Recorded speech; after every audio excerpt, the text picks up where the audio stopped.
बिस्मिल्लाहिर्रहमानिर्रहीम। अस्सलाम वालेकुम students, welcome to computer and information technology series.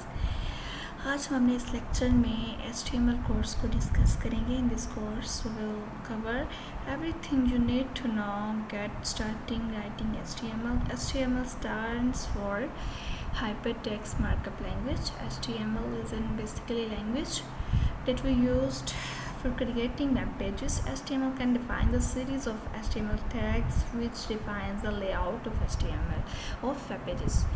HTML हमारे पास एक्चुअली में क्या है, ये एक मार्कअप लैंग्वेज है जिसे हम लोग यूज़ करते हैं वेब पेजेस को डिज़ाइन करने के लिए। और HTML में हमारा जो भी काम होगा वो टैग्स में होगा। ठीक है, सब चलें देखते हैं कि सबसे पहले क्या टैग आएगा। सबसे पहले हम लोग इसकी डॉक्यूमेंट की टाइप डिक्लेयर करवाएंगे कि डॉक्यूमेंट किस टाइप का है।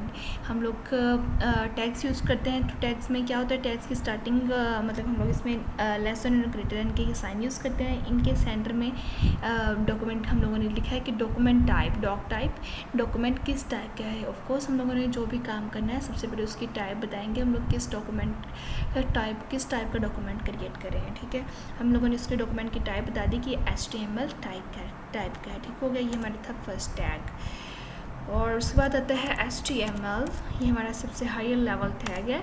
हर टैग का स्टार्टिंग और क्लोजिंग टैग होता है। स्टार्टिंग और क्लोजिंग टैग बिल्कुल सेम होता है, लेकिन इनमें डिफरेंस ये होता है कि इसमें हम लोग फॉरवर्ड स्लैश यूज़ करते हैं क्लोजिंग में। ठीक हो गया, अब ये हमारा टैग एक कंप्लीट हो गया HTML। हम लोगों ने अपना जो भी कंटेंट लिखना है इसी के अंदर सारा लिखेंगे। ठीक है, उसके बाद जो हमारे पास दो सेगमेंट्स आते हैं कि HTML में हमारे पास दो पार्ट्स होते हैं, एक तो होता है हेड होता है और दूसरा होता है बॉडी। हेड में हम लोग क्या लिख सकते हैं, हम लोग हेड में टाइटल लिख सकते हैं, लिंक दे सकते हैं, डिस्क्रिप्शंस दे सकते हैं। जो कि हमारा बॉडी है, बॉडी में हमारा कंटेंट आएगा, मीन्स टेक्स्ट आ जाएगा, इमेजेस आ जाएंगी एंड वीडियोस वगैरह आ जाएंगी। चले हेड में हम लोग सबसे पहले क्या दे के देखते हैं, टाइटल। ठीक है, हम लोग टाइटल देते हैं कि वेब डिज़ाइन, इसका टाइटल दे देते हैं। हम लोग हमारे पास जो इसका रिज़ल्ट आएगा वो मैंने ब्राउज़र में कर रही हूँ, आप लोग भी ब्राउज़र में ही यूज़ कर सकते हैं या इसके अलावा कुछ और। आप लोग यहाँ पे देख सकते हैं कि यहाँ पे index.html, और जब हम लोगों ने टाइटल चेंज कर दिया है तो यहाँ पे क्या हो जाएगा, वेब डिज़ाइन।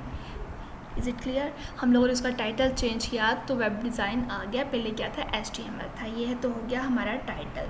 अब टाइटल के बाद हम लोग ये तो हो गया HTML के हेड के बाद, हम हेड के बाद बॉडी लिख देते हैं।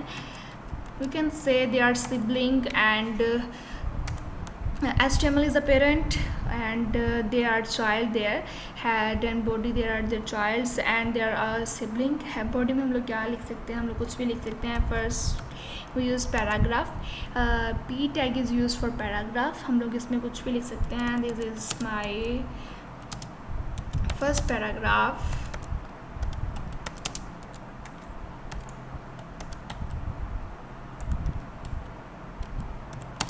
ये हमारा फर्स्ट पैराग्राफ हो गया। ये हमारा क्या होना चाहिए, मतलब कि हमारा जो भी पैराग्राफ वगैरह होगा वो इसी में शो होगा। चलें अपडेट करके देखते हैं, देखें ये हमारा पैराग्राफ आ गया। ठीक हो गया, ये तो वैसे मैं बता रही थी कि बॉडी में हम लोग पैराग्राफ भी लिख सकते हैं।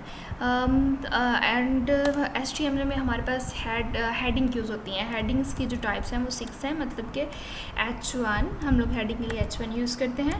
फर्स्ट वाली हेडिंग के लिए जो मतलब सबसे बड़ी हेडिंग जो होती है, हम लोग यहाँ पे कुछ भी लिख सकते हैं।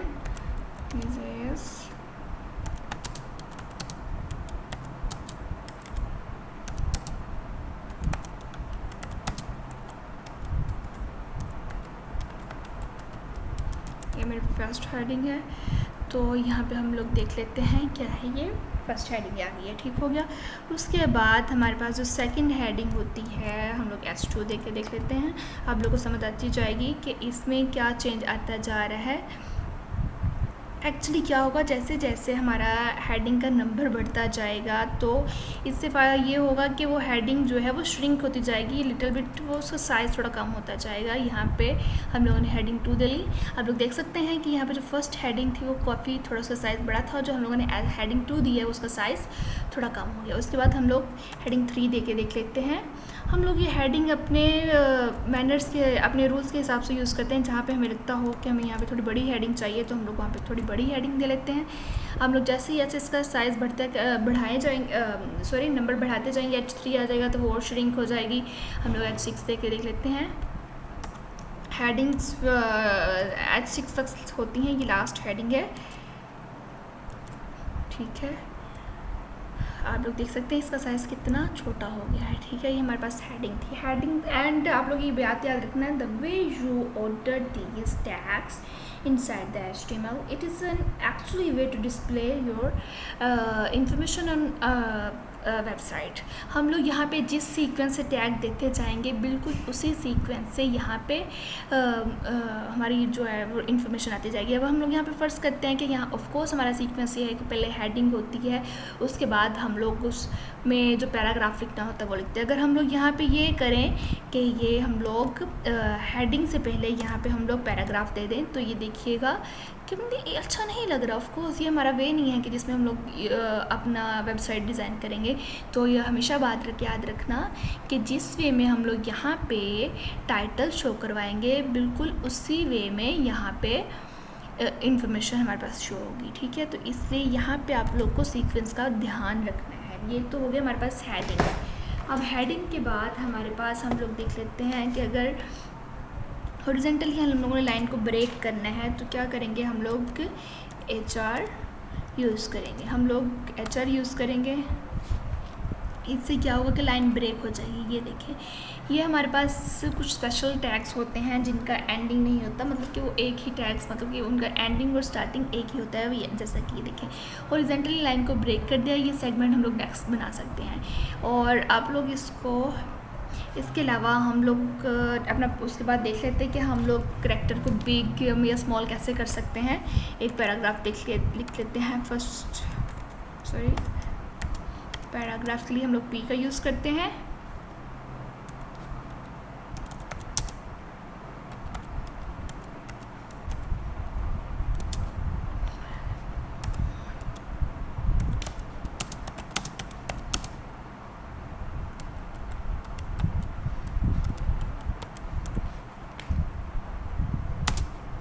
ये हमारा पैराग्राफ आ गया, ठीक हो गया। ये हम लोगों ने लाइन ब्रेक कर ली थी, हॉरिजॉन्टली उसको ब्रेक किया था, हॉरिजॉन्टली उसमें ब्रेक लाइन आ गई थी, ठीक है। उसके बाद हमारा आ गया पैराग्राफ। अब हम लोग इसमें क्या कर सकते हैं, हम लोग इस वाले करैक्टर को, इस वाले वर्ड को बिग करना चाहें तो हम लोग यहाँ पे बिग का टैग यूज़ कर लेते हैं, ठीक है।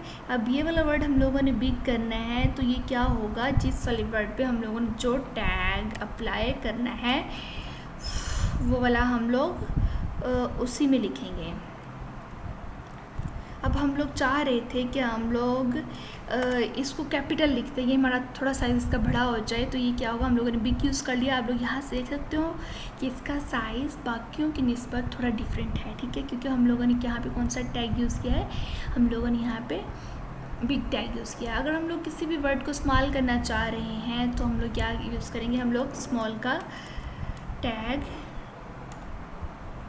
यूज़ करेंगे और जिस वर्ड को स्मॉल करना है वो यहाँ पे लिख देंगे। जैसा कि हम लोग लिख देते हैं, स्मॉल ही लिख देते हैं यहाँ पे, तो ये क्या हो जाएगा कि स्मॉल का यहाँ पे साइज़ छोटा हो जाएगा। आप लोग यहाँ पे देख सकते हैं कि यहाँ पे हम लोगों ने बिग किया था तो उसका साइज़ थोड़ा बड़ा हो गया था, यहाँ पे हम लोगों ने स्मॉल यूज़ किया तो यहाँ पे स्मॉल का साइज़ थोड़ा यूज़ हो गया। इसके अलावा हमारे पास मैथमेटिकली भी टैग्स आते हैं, जैसा कि आप लोग देख सकते हो कि हमारे पास अगर फ़र्ज़ करें कि टैग आ जाता है कि सबस्क्रिप्ट एंड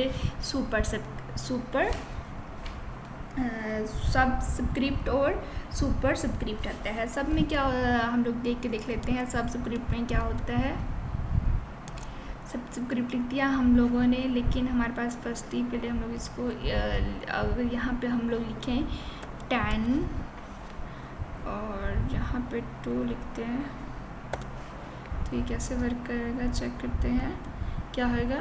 10 देखें कि उसने सबसे उसको स्मॉल कर दिया, उसके बिलो नीचे ले आया उसको, ठीक है। ये तो था सबका। और उसके बाद अगर हम लोग सुपर लिखें तो सुपर से क्या होगा, उसकी पावर की फॉर्म में आ जाएगा कि हमें जब 10 की पावर 2 चाहिए होती तो हम लोग क्या करते हैं कि हम लोग यहाँ पे सुपर सबस्क्रिप्ट लिख देंगे। सब में क्या होगा कि वो वर्ड के बिलो ले जाएगा, और सुपर में क्या होगा वो उसको वर्ड के ऊपर लेगा। हम लोग अगर लिखना चाहें 10 की पार्ट 2 तो वो इस तरह लिखा जाएगा, ठीक है। ये हमारे पास था सुपर स्क्रिप्ट, ठीक हो गया। उसके बाद अगर हम लोग कमेंट्स की बात कर लें, कमेंट्स एक्चुअली क्या होते हैं, कमेंट जो होते हैं वो टोटली इग्नोर किए जाते हैं ब्राउज़र में। हम लोग कुछ भी लिखे तो वो ब्राउज़र में शो होता है टैग्स में, लेकिन कमेंट ऐसा है बहुत टैग है कि जो ब्राउज़र में शो नहीं होगा। Actually the purpose of comment is either yourself to read or for other developer read। इससे क्या हो सकता है कि हम लोग कमेंट लिख के रख लेते हैं। अगर हम लोग कोई भी काम कर रहे हैं तो हम लोग बाद में उसे देख के समझ सकते हैं कि हाँ मैंने यहाँ पे ये वाला वर्क किया था, लेकिन ये जो कमेंट है ब्राउज़र में शो नहीं होता। हम लोग कमेंट कैसे लिखते हैं, एक्सप्लेनेशन और हाईफाई लिखते हैं। तो इसके सेंटर में आप लोग जो भी लिखेंगे तो वो कमेंट हो जाएगा विजिबल कमेंट।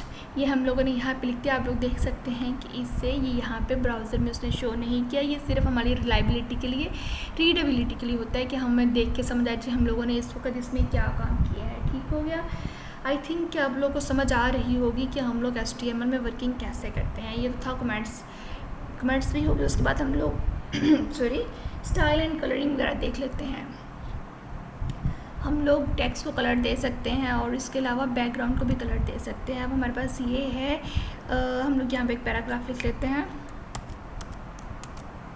कुछ भी लिख लेते हैं। This is my page and I personally design, ठीक हो गया। हम लोग यहाँ पे इसमें लिख लेते हैं। अब हम लोग क्या लिखेंगे, हम लोगों ने पैराग्राफ लिख लिया। आप लोग देख लें कि पैराग्राफ यहाँ पे शो हो जाएगा, ठीक है। अब अगर हम लोग चाहते हैं कि इस पैराग्राफ को हम लोग कलर दें तो हम लोग क्या यूज़ करेंगे, हम लोग यहाँ पे स्टाइल यूज़ करेंगे, स्टाइल आ जाएगा। और इस कमेंट में हम लोग लिखेंगे कि हम लोग क्या करना चाह रहे हैं। हम लोग कलर देना चाह रहे हैं, कलर किस कलर का करना चाह रहे हैं, aqua colour, light blue colour, हम लोग ब्लू यूज़ कर लेते हैं। अगर ब्लू यूज़ करते हैं, ठीक हो गया। तो यहाँ पे क्या होगा, ये देखें आप लोगों ने, हम लोगों ने यहाँ पे कलर दिया तो यहाँ पे टेक्स्ट का कलर चेंज हो जाएगा।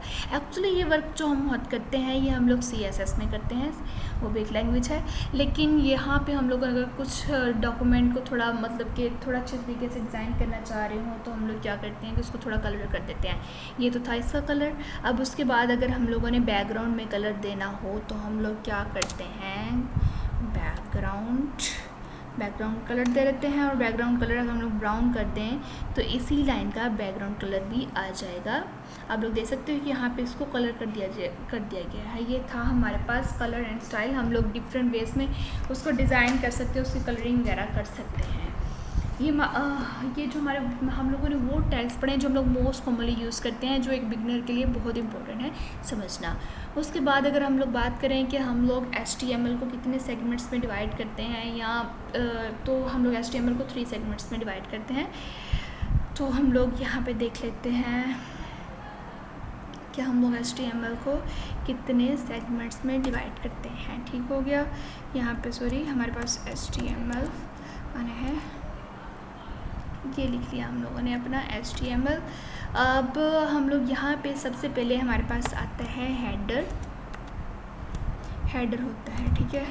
उसके बाद डबल क्यों कर रहा है, हेडर होता है, ठीक है। हेडर लिख लिया। अब हेडर में जो कुछ हम लोग देना चाहें वो लिख सकते हैं, या हेडर में हम लोग नेविगेशन दे सकते हैं। नैव क्या होता है, नेविगेशन के लिए हम लोग नैव का टैग यूज़ करते हैं। हम लोगों ने कोई भी अपनी, जैसा कि आप लोग यहाँ पे देख सकते हो कि लिस्ट शो हो रही है, तो हम लोगों ने कोई भी अपनी लिस्ट वगैरह शो करवानी हो तो वो नेविगेशन में हम लोग यूज़ करते हैं। उसके बाद हेडर के बाद अगर हम लोग इसके साथ ही हम लोग आर्टिकल वगैरह यहाँ पर यूज़ कर सकते हैं। हम लोग क्या है एक्चुअल में इसको सेगमेंट्स में डिवाइड कर देते हैं। यहाँ पे हम लोग हमारे पास सेक्शंस का भी एक होता है। टैग सेक्शन से क्या होता है कि हम लोग डिफरेंट सेक्शंस बना देते हैं, हर एक एरिया को अलग से क्लैरिफाई कर देते हैं, ठीक हो गया। ये सेक्शन किस लिए यूज होता है, हर एक एरिया को अलग से स्पेसिफाई करने के लिए, उसको अलग से डिफाइन करने के लिए, ठीक है। तो उसके बाद हमारे पास एक तो फर्स्ट वाला जो था हेडर था, हेडर में हम लोग ये काम कर सकते हैं। बाद जो आता है मेन आता है, मेन में मेन में हमारे पास क्या आता है कि मेन में हम लोग कुछ भी लिख सकते हैं, ब्लॉग का आर्टिकल लिख सकते हैं या कुछ भी लिख सकते हैं। ठीक हो गया। उसके बाद जो हमारे पास थर्ड इसका सेगमेंट आता है वो है फुटर का। मतलब कि फुटर में भी हम लोग अपना लिख सकते हैं, मतलब कि इसमें हम लोग अपने लिंक वगैरह दे सकते हैं। लिंक हम लोग देने के लिए क्या यूज़ करते हैं, लिंक href, ये हमारे पास होता है हेडर लिंक के लिए हमारे पास ये टैग होता है। हम लोग इसमें कुछ भी लिख सकते हैं, जैसा कि हम लोगों ने क्या गूगल का लिंक देना है तो हम लोग क्या लिखेंगे, HTTPS। ठीक हो गया। और ये लिख देंगे, ये हमारे पास जो हम लोग दे रहे हैं ये गूगल का वो है गूगल का एड्रेस है .com। ठीक हो गया। ये हम लोगों ने इस तरह किसी भी चीज़ का एड्रेस दे सकते हैं। अगर हम लोग इस वाली साइट से किसी दूसरी साइट पे जाना चाह रहे हैं तो हम लोग यहाँ पे गूगल पे क्लिक करेंगे, इस पर क्लिक करेंगे तो ये हमें ले जाएगा उस वाली साइट पे।